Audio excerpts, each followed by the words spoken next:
tardes. Agradecemos a Dios la oportunidad de predicar su palabra. Y esta tarde de domingo quiero traer un tema a nuestra conciencia relacionado con las prioridades. Y es las prioridades relacionadas en cuanto a nuestras convicciones. Hay una relación, una correlación muy importante entre convicciones y prioridades. ¿Por qué? Porque lo que es importante para nosotros es lo que vamos a priorizar.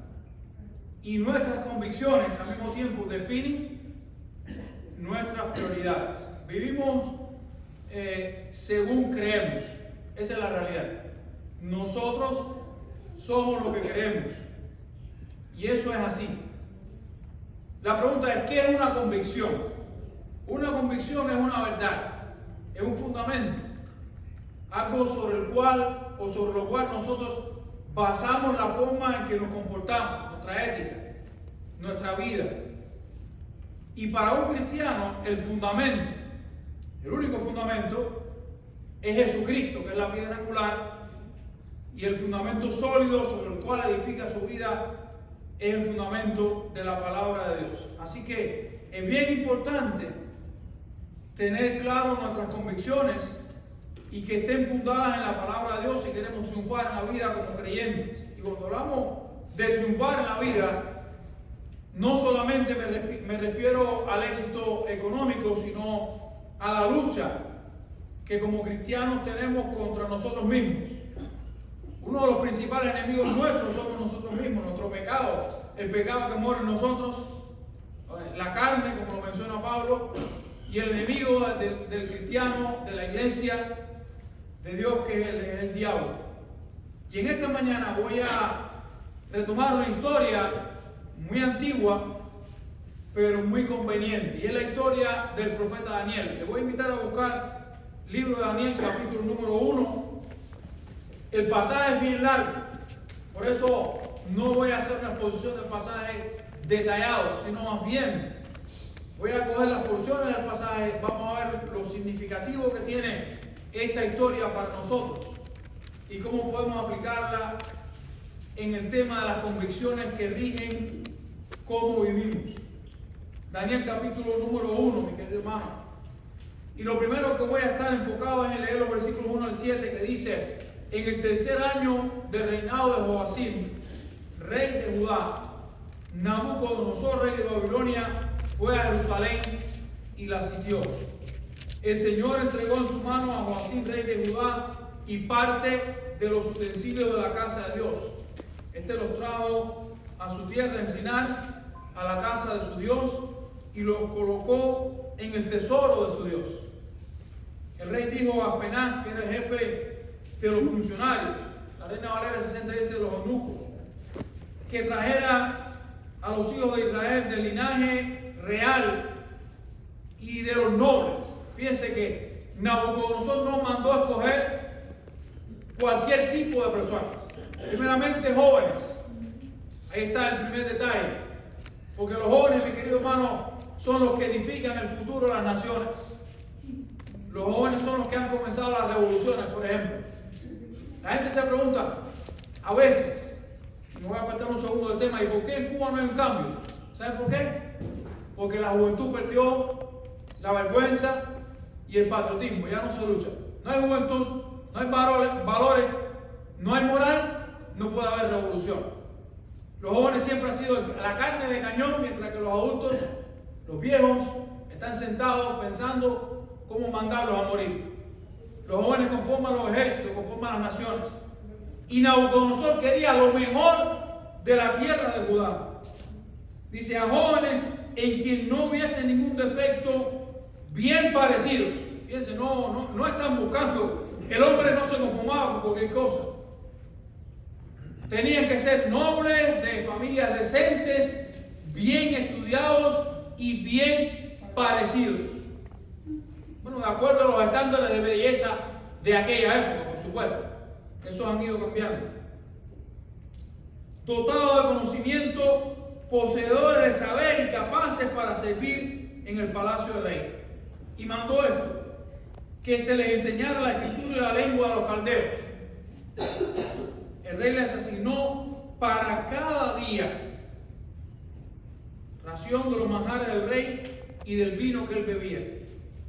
Ordenó que se educara durante 3 años,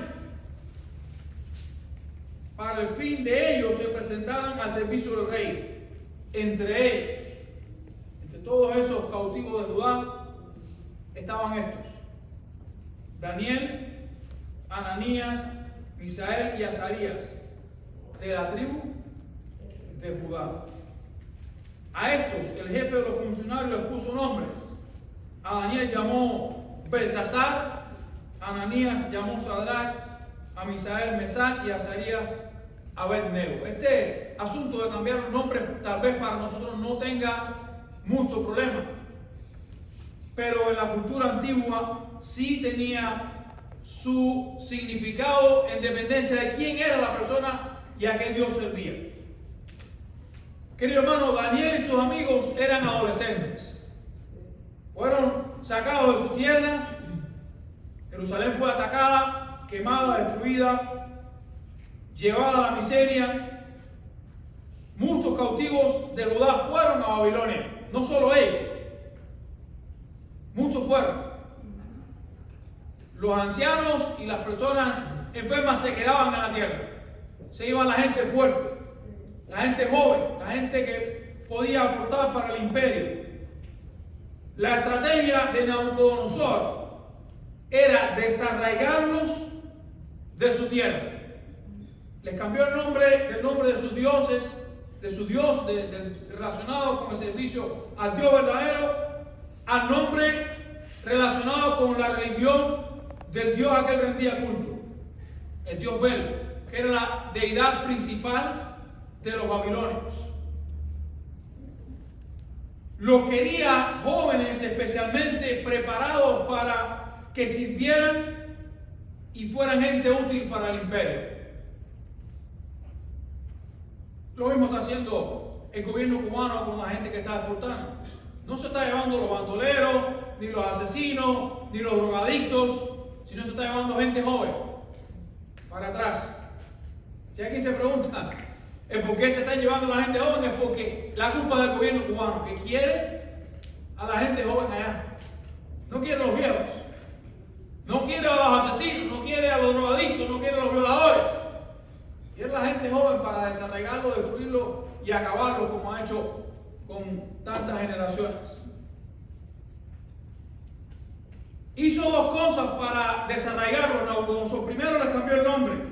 Segundo, les digo, ustedes van a tener el privilegio de comer de lo mismo que yo como. En ese tipo de situaciones, mi querido hermano, Daniel y sus amigos, solamente en esa situación conflictiva, las convicciones que ellos tenían en lo que habían sido criados en la religión judía, en los principios de la ley, podía salvarlos del colapso de su vida y de su integridad. Son este tipo de situaciones, mi querido hermano, las que usted y yo podemos enfrentar en el diario vivir, en todos los asuntos, no importa cuál sea. Por ejemplo, una de las grandes situaciones que la iglesia enfrenta hoy es la ideología de género. La diabólica ideología de género, en donde ya no se sabe qué es lo que es bueno o lo que es malo, en donde están presionando a nuestros hijos, a nuestra familia, a encapsularnos en lo que el diablo y las élites gobernantes creen que es lo mejor para este país, y que es lo contrario. Nuestra fe en el Señor Jesucristo, nuestra convicción de lo que la palabra de Dios enseña que es lo correcto y qué es lo que es malo, van a ser constantemente sometidas a prueba en este mundo. No hay otra. El Señor Jesucristo le dijo a sus discípulos en el comentario que habla acerca de los últimos tiempos, cuando le preguntan a él cuándo sucederán estas cosas y qué señales habrá de tu venida, Él habla de la apostasía de la fe, Él habla de tiempos peligrosos, Él habla de tiempos difíciles, Él habla de gran tribulación que vamos a pasar la iglesia, tiempos donde la fe va a ser probada. Querido hermano, la única forma de no hacer concesiones, aun cuando sean inocentes, es estar fundamentado en la palabra de Dios. La palabra de Dios enseña con respecto al sexo que es masculino y femenino. Eso es biología. No hay dos. La biología lo dice la lógica, lo dice todo. La palabra de Dios enseña que cogerse lo que no es de uno, Dios no le agrada. La palabra de Dios enseña que decir mentiras. La palabra de Dios enseña que maldecir a otras personas no está bien. La palabra de Dios enseña ciertas cosas que nosotros debemos mantener. Querido hermano, la convicción de Daniel y sus amigos los mantuvo firmes en medio de una circunstancia difícil y conflictiva. No sabemos, la Biblia no dice nada acerca, la palabra no dice nada acerca del resto de los cautivos, qué pasó con ellos. Pero podemos ver en la historia que muchos fueron absorbidos por la cultura babilónica. Que cuando llegaron de regreso a la tierra en Jerusalén, aun cuando confiaban en las promesas y todas esas cosas, demoraron en la tarea de reconstruir la vida nacional, de reconstruir el templo, de reconstruir todas las cosas que para ellos significaban. Querido hermano, las convicciones también nos ayudan a enfrentar esas circunstancias difíciles. Dice el versículo 8. Los peros en la Biblia siempre son importantes. Daniel se propuso en su corazón no contaminarse con la ración de la comida del rey ni con el vino que bebía, y pidió por tanto al jefe de los eunucos que no fuera obligado a contaminarse. Dios le concedió a Daniel que se ganara el afecto y la buena voluntad del jefe de los funcionarios. Y el jefe de los funcionarios le dijo a Daniel: tengo temor de mi señor el rey, quien ha asignado la comida y la bebida para ustedes, pues cuando él vea sus caras más demacradas que la de los jóvenes de la edad de ustedes, expondrán mi vida ante el rey. La fidelidad a Dios estaba por encima de todo para Daniel y sus amigos. Tomaron la decisión: no vamos a contaminarnos, no vamos a comer esa comida. Pero Dios ya tenía un plan preparado. Dios permitió que Daniel fuera agradable a los ojos de este hombre, y con mucha humildad, con mucha convicción, con mucha tranquilidad le dijo: mira, no vamos a comer de la comida del rey, no nos permite nuestro Dios, no vamos a ser agradables a lo que vamos a hacer, pero tenemos un plan para ti. Danos a comer legumbres, vamos a tener una prueba, y al cabo del tiempo, si nuestros rostros no fueren mucho más fuertes que el rostro de los demás jóvenes, entonces nos comeremos esa comida. El jefe de los eunucos, por supuesto, estaba temeroso de que su vida fuera expuesta, porque le podía costar su puesto y su cabeza. Por eso Daniel le dijo: por favor, recuerden que estoy leyendo en la versión Reina Valera actualizada. Por favor, pruebe a tu siervo durante 10 días. A mí me gusta, me encanta. Yo me enamoré de esta revisión de la Biblia desde que la probé. Prueba a tu siervo durante 10 días. Hermano, el número 10 es significativo en las Escrituras. Danos 10 días que nos den a comer solo legumbres y a beber agua. Yo no habría podido. Luego les sean visto delante de ti nuestros aspectos y de los jóvenes que comen de la ración de los manjares del rey, y según lo que veas, así tú vas a hacer con tus siervos. No te vamos ni siquiera a persuadir, no te vamos a estar rogando, no te vamos a estar pidiendo absolutamente nada. No nos vamos a rebajar. Haz lo que tú quieras con nosotros. Después de eso, dice que los escuchó en este asunto la Escritura. Querido hermano, fueron humildes, pero fueron firmes. Y Daniel supo ganarse ese lugar ante el servidor del rey. Y ellos actuaron en base a las convicciones, hicieron lo que creyeron que era correcto y dejaron las consecuencias de sus actos en las manos de Dios. Dijeron, bueno, Señor, te vamos a obedecer a ti, que sea lo que sea. Como le dijeron los apóstoles de Jesucristo a los propios gobernantes de Israel en su tiempo, juzgar si es justo obedecer a Dios antes que a los hombres. Pero sepan esto, que a través de él se ha traído salvación a toda la casa de Israel. Sepan esto, que no vamos a dejar de predicar, ni vamos a dejar de decir lo que hemos visto y oído, que Jesucristo es el Salvador y que no hay otro nombre bajo el cielo dado a los hombres en que podamos ser salvos. Jesús 4:12. Querido hermano, de no tener los apóstoles aquella firme convicción, la iglesia no habría salido de las tinieblas de Jerusalén. De no tener aquella firme, vamos a ser arrastrados por el mundo, por la falsa doctrina o por nuestras propias ideas. Las convicciones, mi querido hermano, nos ayudan a ser obedientes hasta las últimas consecuencias. Dice el versículo 14, los escuchó en este asunto, los probó durante 10 días. Y al final de los 10 días el aspecto de ellos se veía mejor y más nutrido de carne que el de los jóvenes que comían de la ración de los manjares del rey. Voy a hacer un paréntesis aquí. Esto no es una biblio, no sé cómo se sabrá. O sea, es el bello. Eso, mi hermano, no tiene nada que ver con esto. ¿Ok? Porque Pablo dijo claro que no es malo comer carne ni dejarla de comer. Pero ellos pusieron a prueba su fe en Dios y dijeron, no vamos a comer de la carne esa que es sacrificada a los ídolos. No sé, imposible comerla por la ley. Lo que vamos a hacer es comer las verduras que el rey no las come. Y vamos a probar en 10 días si estamos más fuertes que ellos. Entonces, o no, tú haces lo que quieras con nosotros.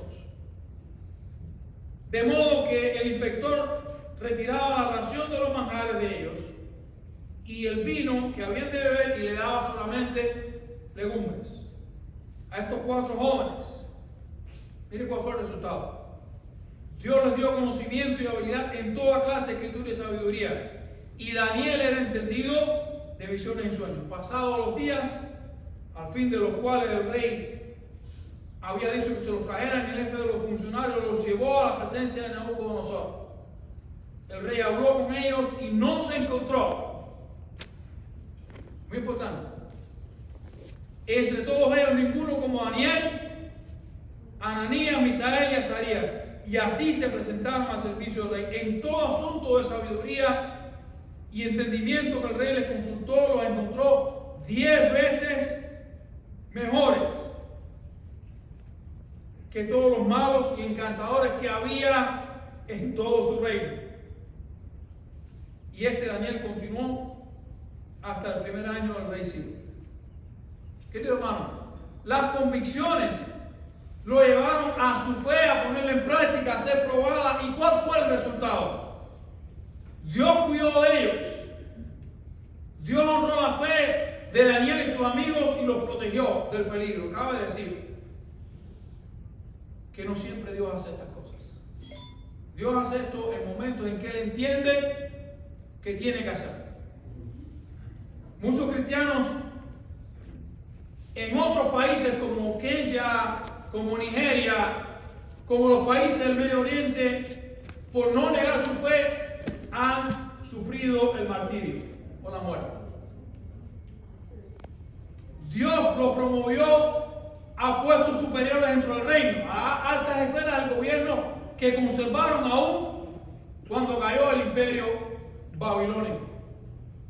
Y querido hermano, Daniel tuvo una oportunidad única, tuvo la oportunidad de proclamar el Dios verdadero ante los ojos de imperios como el imperio babilónico y el imperio medo-persa. La historia del libro de Daniel dice que Dios le dio la oportunidad de testificar de estas cosas. Daniel nos deja un ejemplo claro de cómo podemos defender nuestras convicciones en medio de la sociedad que estamos viviendo, que se aparta a pasos agigantados de Dios, que pone su mira en este mundo y que empuja sin desenfreno para que nosotros tomemos su molde. La única forma de estar convencidos es estar sólidos en la verdad. Si nuestras convicciones están fundadas en la palabra de Dios, nos van a ayudar a triunfar, a enfrentar y a ser obedientes a Dios hasta las últimas consecuencias. No importa la circunstancia que pueda ser conflictiva o de otro tipo. Vamos a orar. Padre, gracias por la vida de estos jóvenes, Señor, que nos inspiran a serte fiel y a vivir para tu gloria. Oramos en el nombre de Jesús. Amén.